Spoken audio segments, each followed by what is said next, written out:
We're here at the home of the defending Sun Belt champs, where last year FIU hit .337 and tore up the outfield with their hitting one of the top 20 averages in the country.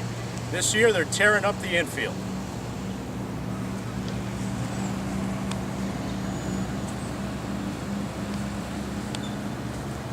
Hi, I'm Pete Pellegrin here with FIUsports.com and head coach Turtle Thomas.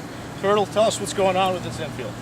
Well, we've got a company that has come in with bulldozers and tractors and everything, and they've taken out all the grass in the infield, which has never been replaced since this new stadium has been built. Taking out the foul territory grass, and what they're doing is they're grading the foul territory area so it's going to be level with a new halo around home plate. Then they're going to roll out this coming week new sod for the infield, new sod for the foul territory, add some dirt into the infield, add some dirt in the baselines. We're going to have a brand new infield.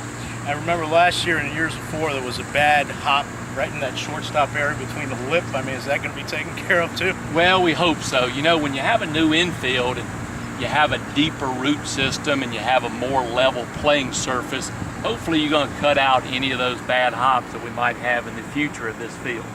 And the apron in the back, we're going to get rid of that aqua color, and it's going to be a solid midnight blue. Exactly. One of the things as we're doing, laying the concrete and put a brand new navy blue halo around home plate. It's going to look beautiful, very picturesque for this baseball field. We're also going to take out the lighter blue windscreen on all the outer fencing right here and put navy blue there, navy blue on the inner fencing to really enclose the ballpark. Okay, thanks, Turtle. We're going to go up to his office now and talk about the Summer League progression of the defending Sun Belt champs. So, Turtle, tell us about a little bit about summer ball with some of the players. You know, our guys went out. One thing we do, we require every one of our baseball players to go out unless they have some type of soreness or injury or that sort of thing, and we make sure that they stay the whole summer long.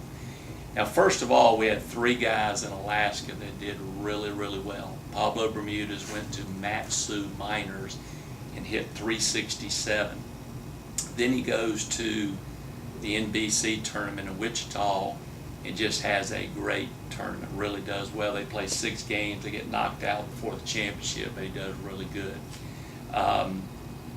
George Marbon and Garrett Whittles go to Kenai, Alaska, and both of them have great summers. In particular, George Marbon.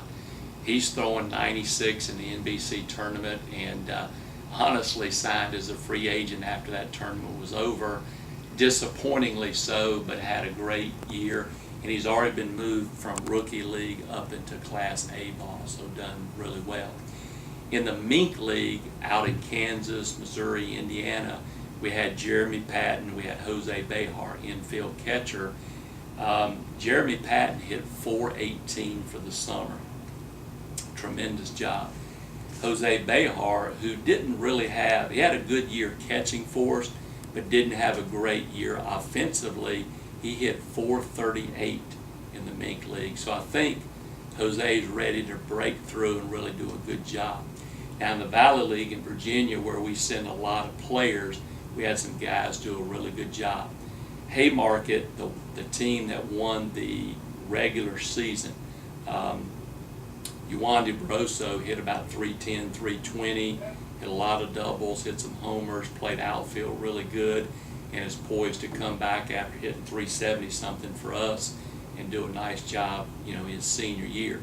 Rudy Flores, he playing first base in Haymarket, leads the league in hitting. I mean, he did a great job. Got hurt a little bit at the end, but just had a fabulous summer.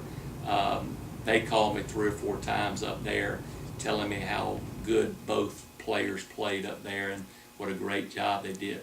In Covington, Virginia, again, the Shenandoah Valley League, Mike Martinez hits .336, hits 10 home runs, which I think tied for the league lead in home runs, and played first base really well. Did a very, very nice job from that standpoint. So we had a lot of guys go out this summer and play exceptionally well. One other young man did a great job. Phil Haig, who is a transfer from the University of Illinois, pitches for Rochester in the Northwoods League, which is located in Canada, Minnesota, Wisconsin, up in that area.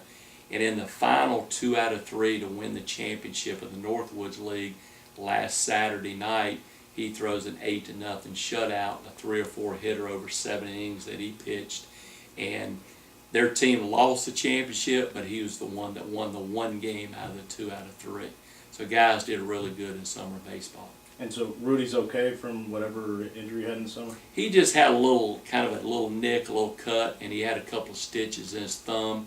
He was out a week, then he had to wait a week so the stitches wouldn't tear. So he was out a couple of weeks, but he played throughout the playoffs and picked it back up and did a nice job there for Haymarket. Where did Mike's power come from, those 10 homers? You know, it's surprising. You know, Mike hit 9 home runs for us last year. And as you know, forever, Mike hit 1 home run for us until he got down the stretch. And I don't know if you remember at Middle Tennessee in the conference tournament, and I can't really recall what team it was against, he hit one into the football stadium. And of all the, I guess, few major league guys we've had that have been hitters over time, I've never seen a home run go that far in my life. I mean, he hit it into the football stadium beyond the left field fence. The whole place went silent for 3 or 4 seconds because couldn't believe how far that ball went. I mean, you could have shot it out of a pitching machine and you couldn't get it to go that far as one is it. But he's about the right weight. He's about 220. He solidified his hitting mechanics. He's using his hands really good. He's got a kind of a new follow-through position that helps get backspin, elevate the ball, and that sort of thing. You mentioned Phil Haig. He'd be part of the pitching staff next year. You lost some guys to the major league draft that you signed. How's the pitching staff shaping up for next season? You know, we lost 2 or 3 major guys off last year's team. You know, Scott Rimbus, who threw 3 times in the conference tournament, one of the most reliable guys that we've had, and maybe the most reliable guy that we've had since we've been here for 3 years at FIU. Hate to lose him. Would like to change the name on the back of his uniform and start him all over for 4 years or whatever. But he signed with the Marlins and did a real nice job this summer. Eric Berkowitz, who was ended up being our closer, setup closer, kind of the combination, unfortunately lost him because he threw in about 35 games for us last year. And Corey Palazzano, who probably started and pitched about as many games and innings as anybody in FIU history. Those 3 guys are gone. And that's 3 good ones, and you hate to lose those guys. But, you know, we had 4 guys on our team that were not eligible, injured, something like that. Logan Dodds from Miami-Dade, who was the junior college pitcher of the year in the state. He pitched in Stanton, Virginia this summer, made the all-star team up there, and they want him back for next summer. We expect him to give us 40 or 50 innings this year. Phil Haig, the transfer from Illinois, got a chance to be absolutely a weekend starter. He beat LSU 3-1 and he threw 7 innings the year they won the national championship. So beating them 3-1 on their field in front of 10,000 people speaks pretty good about his mound presence, the ability and the talent that he has.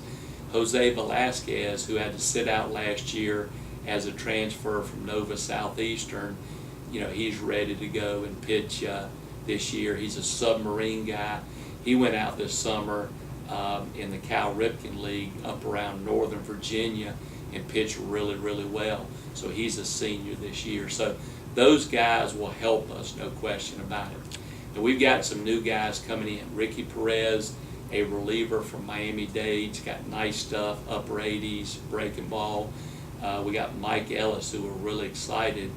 He's the number 2 pitcher on the Canadian junior national team, and he just arrived a couple of nights ago and, you know, finishing up his school stuff and getting in and, you know, getting eligible and all that sort of thing.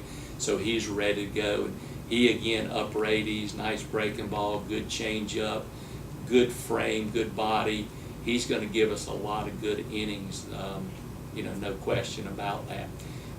We got a young man, Kyle Fitzpatrick, from Tallahassee Community College, who was their number 1. He's a strike machine. He can throw a lot of good pitches. be right around the plate all the time. He will be an inning eater upper. We got a guy right at the last second not from LSU. He committed to LSU. He had a little snafu, not being able to get in and everything like that. Called us up like the week before school started. Christian Marlborough, junior college transfer, and he again is a strike thrower, a guy that's upper 80s, nice breaking ball. Again, he's going to be a guy also that's an inning eater upper. Altogether, I think we have 9 new pitchers that were either on our team and couldn't pitch last year, and new guys coming into the program. A couple of starting pitcher holdovers, R.J. Fonda and Aaron Arbolea, how were their summers? Aaron Arbolea, who kind of moved between Saturday and Sunday starter last year and had a kind of up and down year. One of the reasons he had an up and down year, he had kind of an ingrown nail / blister on like his middle finger, and it had trouble gripping the ball. He could go 2, 3, 4 innings and it would really flare up and cause him a lot of trouble. Very difficult to throw. Well, he goes to Stanton, Virginia in the Valley League and throws a masterpiece. First time up, 5 innings, 10 strikeouts. I think he gives up no runs, throws really good, but all of a sudden it crops up again. So he's got to come back and have it cut out, but he's back throwing full speed now. And we expect once this kind of blister type of thing is gone, we think that he's going to be in great shape. Now, R.J. Fondon, who basically started out as a long, middle, short reliever for us, once we got through the Arizona State tournament, he becomes the Sunday guy, then the Saturday guy, ends up the last half of the year being the Friday guy. He had a little shoulder stiffness at the end of the year, so our trainer recommended, Gabe Casanova recommended that he stay here for the summer. So he got treatment all summer. He worked on the weights very, very hard, very diligently with our strength coach, David Feely, and he's much stronger and I think more prepared to last, Friday after Friday after Friday in the season coming up. Is Aaron doing anything like Josh Beckett did with his blisters, where he sticks his hand in a bag of rice or anything like that? It's funny, he does use the rice bucket all the time, but he's doing that not for the blister sort of thing. What he's doing, he's trying to use it for the strength of his hand, forearm, wrist, that sort of thing, so that maybe get even a little bit better breaking ball than he has right now. And it's just one of those things that when you throw 100, 110 pitches each weekend, it's a tiring thing. So you're just getting your body and the muscles and parts of your body you use to pitch in a stronger position. Number 10 had a pretty good season last year. I see that he hasn't cut his hair yet. How was his off season? Well, that hair is still coming along pretty good. It's getting more lengthy all the time. I think he should be back, say, during Robin Hood days or something like that, or back in castles and all that sort of thing. He would have fit in perfectly. He went to Kenai this summer, and he didn't have a great year from a statistical standpoint, but sometimes a hitter goes out there and has one of those years that they hit the ball hard, which he did 2-3 times most every night once he got used to the wood again and being 3,500 miles away from home and really nobody else around him except mainly George Marbon and Pablo Bermudez. He did a nice job up there. He only made like 3 errors for the year, playing third base, threw the ball across the diamond, arm got stronger. He made a lot of strides. He worked hard with the bat weights, hand grip stuff. I mean, when you grip his hand right now, coming back to school as a junior, you feel like you're gripping hands with a vice grip or something, because his hand strength, forearm strength is increased markedly, which using wood and using the new BB core bats that we're going to have starting January the 1st, the double wall bats, just more top heavy. So the hand strength and forearm strength they have is really important. So Garrett is prepared for that for the 2011 baseball season.